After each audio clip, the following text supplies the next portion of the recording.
You guys, you guys can take over, okay? That's the plan. The plan is for you to take over. So he's back probing the power supply wire and the ground. Look at that.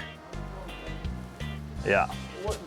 Look at the shock. Look at this. Yeah, I'm telling you. I mean, there's an access panel in the back. There is. Yeah, you don't have to drop the, yes. So it's another beautiful day in the shop. We have a couple projects going on here. Actually, I'm gonna show you this one first because I have my friend Bobby coming over here. So we have this Lincoln MKS. This needs a computer.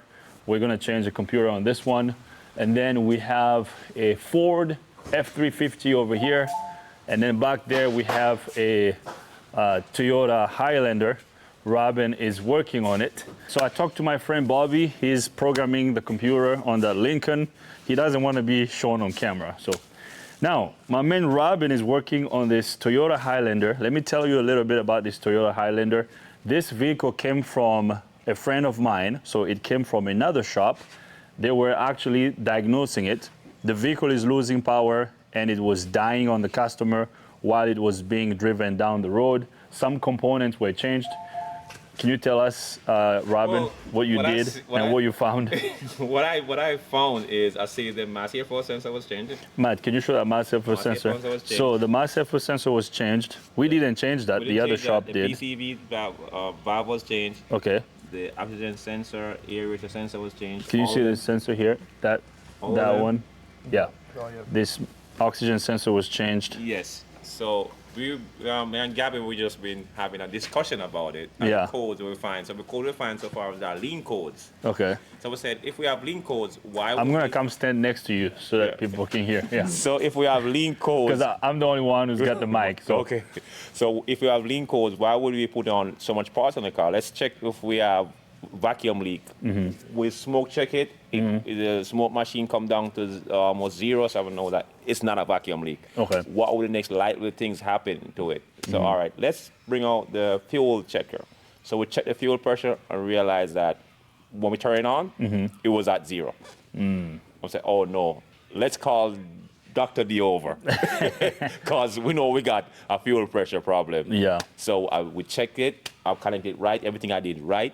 So realize the fuel pressure is low, and now we're gonna check the back of it. So we got make sure we got current to the pump itself, so eliminate the current flow. We have current flow, so we know that we have the current is fuel pressure is the problem. Okay. So there we're gonna for now.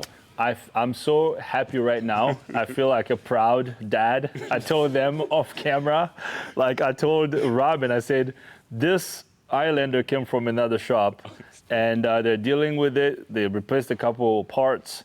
They want us to diagnose it. I don't know if they're gonna have us fix it, but they just wanted us to figure out the issue. So we're helping them out. I said, Robin, there you have it. I want you to figure it out. So good job, brother. You figured out the issue, and you and Gavin, you guys did great. So just to recap what Robin said, vehicle came in, it had lean codes. Yes. Okay, P0171 code. So you looked at the data, and then the next thing you did, you smoked the induction system, the intake manifold. Yes. There wasn't a vacuum leak. I mean, there wasn't a leak. So smoke wasn't leaking from anywhere. Then the next thing you did, you connected the fuel pressure gauge to the fuel system, and then you figured out that the fuel pressure is lower than normal. Right. So this is the issue. It's interesting how they couldn't figure this out. I mean, this is not really hard to find out. No, it just was me and Gavin just having a discussion about it. We didn't call you into it yet. Yeah, I know. We just like I didn't help Robin and Gavin to figure this out. They figured this out on their own. So, yeah. Now, I don't know if I should be happy or worried because they're going to take my job now. But that's fine. I am happy. You guys can take over, okay? That's the plan. The plan is for you to take over. All right. So now, guys, we want to show you the gauge. We already started this off camera. The pressure we have is 30 PSI. So Gavin, can you start the engine so we can show everyone what pressure we have at idle? What's the spec on this one? Around 49. 49, okay. So we should have about 49 or 50 PSI at idle. Yes. So let's see what pressure we have. Okay, as you can see, actually it dropped. So we have about 25 PSI right now. Rev it. All right. Yeah, so when we rev it, it drops a little. When you see the drop like that, that's a problem. It drops a little and then it only goes up to 30 psi. Yep. So lower than normal fuel pressure. Yes. All right, so turn it off. Okay, now the next thing you did after figuring out that there isn't enough fuel pressure, you went to the pump in the back Yes. to check the wiring of Yes. the pump to make sure that the pump is getting good power and good ground. Yes. So Matt, let's go to the back and show everyone what Robin figured out here. So Robin accessed this panel over here so we can get to the fuel pump. So he's back probing the power supply wire and the ground wire of the fuel pump. And we have this test light over here to check the wiring of the pump. Now, you can have a voltage drop problem that can cause the pump to not produce enough fuel volume or fuel pressure. So when we crank the engine, if this test light is bright, that will tell us that the wiring is good and we don't have a voltage drop problem. At that point, we will feel comfortable changing the pump. Right, Robin? Yes. Okay, Absolutely. so Gavin is gonna crank the engine for us. Crank it. Right there. As you can see, test light is bright, so we're good. Turn it off. All right. So, what should we do to fix this? We change the fuel pump. We need to change the fuel pump? Yes. So, change the fuel pump assembly, Yes. then we should be fine. Yes. So, we're gonna recommend changing the whole assembly, which is gonna come with the regulator and everything. You guys know how we do it. We're done. This vehicle needs a fuel pump assembly. So, Robin, you said we have to change the pump to fix this? Yes, the pump. The whole assembly? Yeah. Yes. How do you feel, Gavin? Feel good? Kind of, is this your very first diag on your own, kind of? You two together? Yeah. Yeah? Nice. Just a strong smell of gas. Nice. I'm so happy. Good. Teamwork made the dream work. There you go. Teamwork makes the dream work. Yeah, keep it up. So I'm going to call my friend George. I'll tell him. Right.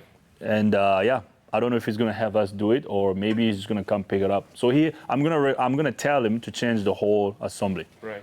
That way, you know, he doesn't have to deal with a potential regulator problem. No. Just change the whole thing. Right. Okay, so right now, since this came from another shop, let's put it back together.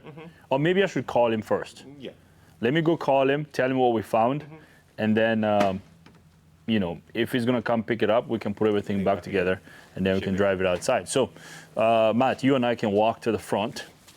Okay, so before we go to the front, let's check this out. Look at the truck that I'm working on. This truck came to us because the trailer lights are not working. And then I'm gonna show you, this thing is really rusted out. So look how much rust we have down here, Matt. Come down here, look. It's super rusty. This is like a rust bucket. Whoa. Look at that. Yeah. What? Look at the shock. Look at this. Yeah, I'm telling you, it's so rusted out. But the owner wants to keep it. They use it on their farm. Yeah. So we need to fix the trailer light. Something is going on with. Come check this out. Look over here. Come on this side. Look how rusty this is.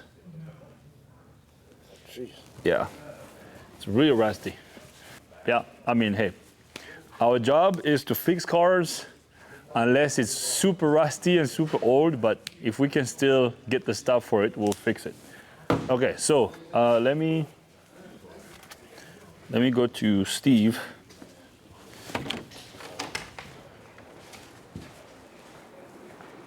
Steve, we're gonna call my friend George. Okay. I'm gonna tell him what we found with that car. Okay. Hey George, how are you?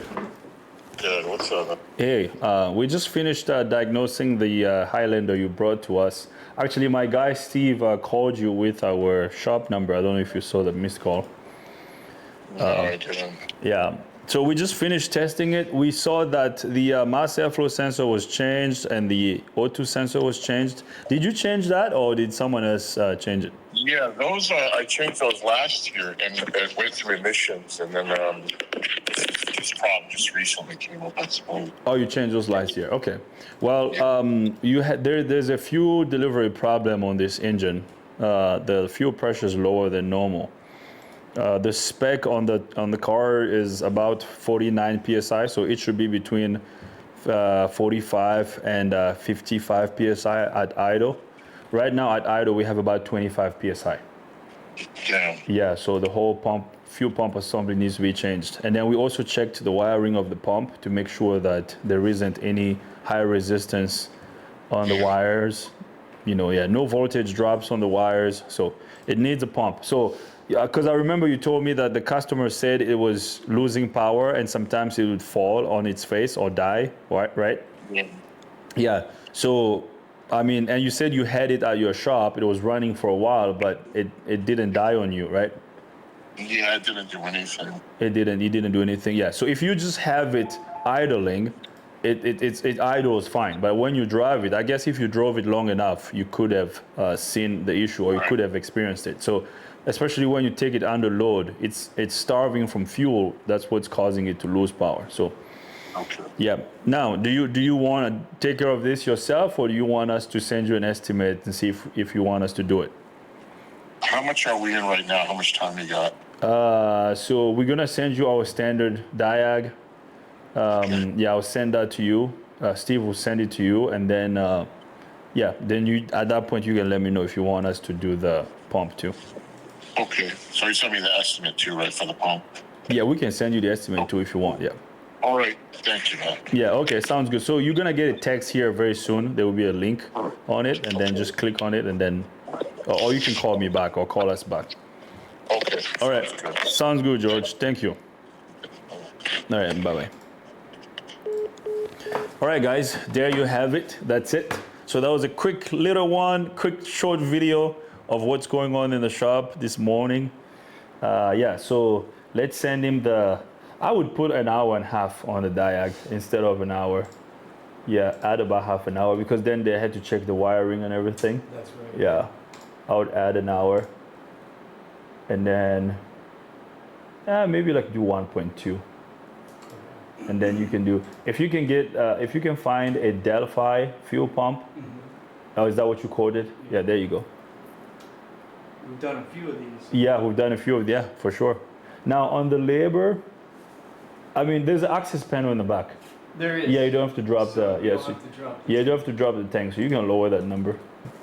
Yeah, there we have it, guys. So if you have any comments, questions, criticism, if you have a question for my man Steve, you know, let us know. Steve, awesome for your hard work. Steve is doing great. When you call us, this is the guy who's gonna pick up the phone call and talk to you, okay?